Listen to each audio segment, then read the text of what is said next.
Rajya Sabha chairman ఉపరాష్ట్రపతి వెంకయ్యనాయుడు కూడా రాజ్యసభని నిరవధికంగా వాయిదా వేశారు. లోక్సభ నిరవధికంగా వాయిదా పడింది, రాజ్యసభ నిరవధికంగా వాయిదా పడింది.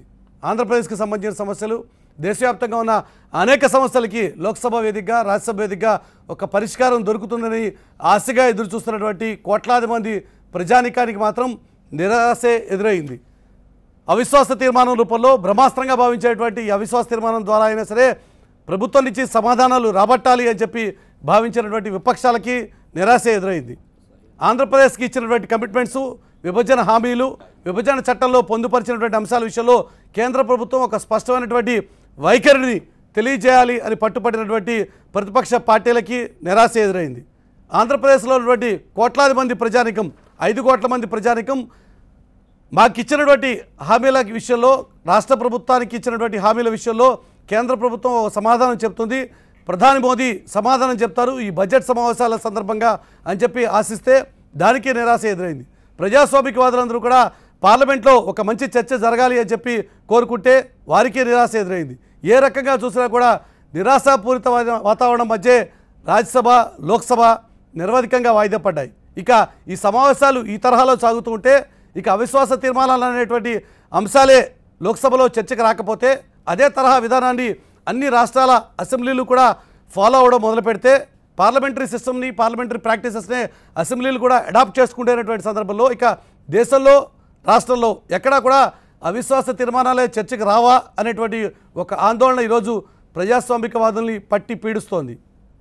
మన ప్రజాస్వామ్యాన్ని రీడిఫైన్ చేసుకోవాల్సిన అవసరం వచ్చిందా? అవిశ్వాస తీర్మానాలు అధికార పార్టీ తలుచుకుంటే మాత్రమే వస్తాయా, లేక అధికార పార్టీకి ఇష్టం లేకపోతే అవిశ్వాస తీర్మానాలే అసలు చర్చకు రావా?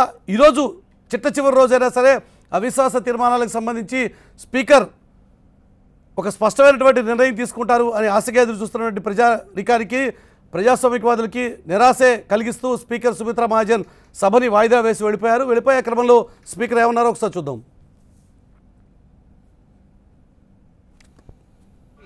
उनके सहयोग के लिए आभार व्यक्त करती हूँ। मैं आप सभी की ओर से प्रेस और मीडिया के अपने मित्रों को भी धन्यवाद देना चाहती हूँ।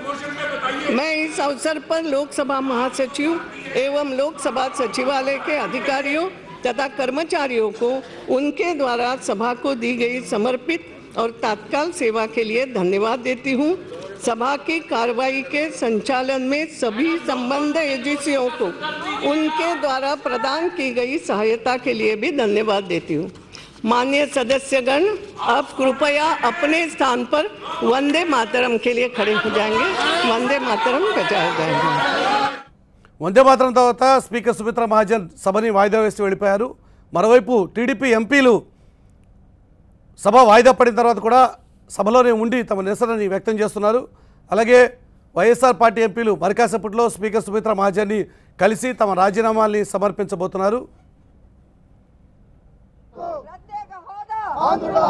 జై జగన్, జై జగన్, జై వైఎస్ఆర్ కాంగ్రెస్ పార్టీ ఎంపీలు,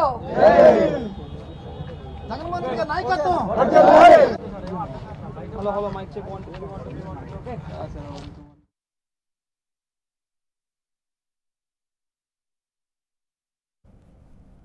మరికాసేపట్లో వైసీపీ ఎంపీలు తమ రాజీనామాల్ని సమర్పించబోతున్నారు. స్పీకర్ అపాయింట్మెంట్ తీసుకున్నారు. 12:30కి స్పీకర్ కలిసి నేరుగా స్పీకర్ ఫార్మేట్లోనే తమ రాజీనామాల్ని సమర్పించి అక్కడి నుంచి ఏపీ భవన్కి చేరుకుంటారు. ఏపీ భవన్లో నిరవధిక నిరాహార దీక్ష ప్రారంభించబోతున్నారు. ప్రత్యేక హోదాకి సంబంధించి విభజన హామీల్ని అమలు చేయాలి అని చెప్పి వైఎస్ఆర్ పార్టీ నాయకులు తమ ఆందోళన కార్యక్రమాన్ని మొదలుపెట్టారు.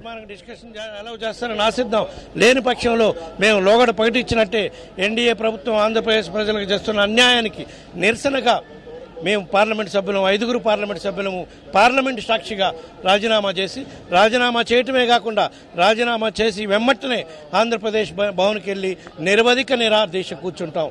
ప్రత్యేక హోదా అనేది ఆంధ్రప్రదేశ్కి ఊపిరి లాంటిది. అది సాధించడం కోసం మా ఊపిరి ఉన్నంత వరకు పోరాటం చేస్తాం. మేము తప్పకుండా సాధించుకుంటాం కూడా. సార్, మేకపాటి గారు మీరు చెప్పండి. మూకుమ్మడిగా రాజీనామాలు చేస్తే ఆమోదించే అవకాశం ఉండదు, మీరంతా ఒక డ్రామా కోసం చేస్తున్నారంటూ టీడీపీ నేతలు విమర్శిస్తున్నారు. ఏం మాట్లాడతారండి, చిత్తశుద్ధి లేని మాట్లాడండి. మోసం మాట్లాడి దగా మాట్లాడి తెలుగుదేశం ఆయన చేసింది దగా కదండి ఆంధ్రప్రదేశ్ ప్రజలకి తీరని ద్రోహం చేశాడు కదండి. 4 సంవత్సరాలు నిమ్మక నీరెత్తినట్టుగా ఉండి ప్రత్యేక హోదా ముందేమో సంజీవిని అన్నాడు, మళ్ళా సంజీవినా అనే ప్రశ్నించాడు. ప్రత్యేక ప్యాకేజ్ బ్రహ్మాండంగా ఉంటుందన్నాడు. ప్రత్యేక హోదా కంటే చాలా గొప్ప మనకు ఫలితాలు చూపిస్తుంటే మనం ఎందుకు వెనక్కిపోవాలని అన్నాడు. రకరకాలు చెప్పినారండి ఆయన మహానుభావుడు.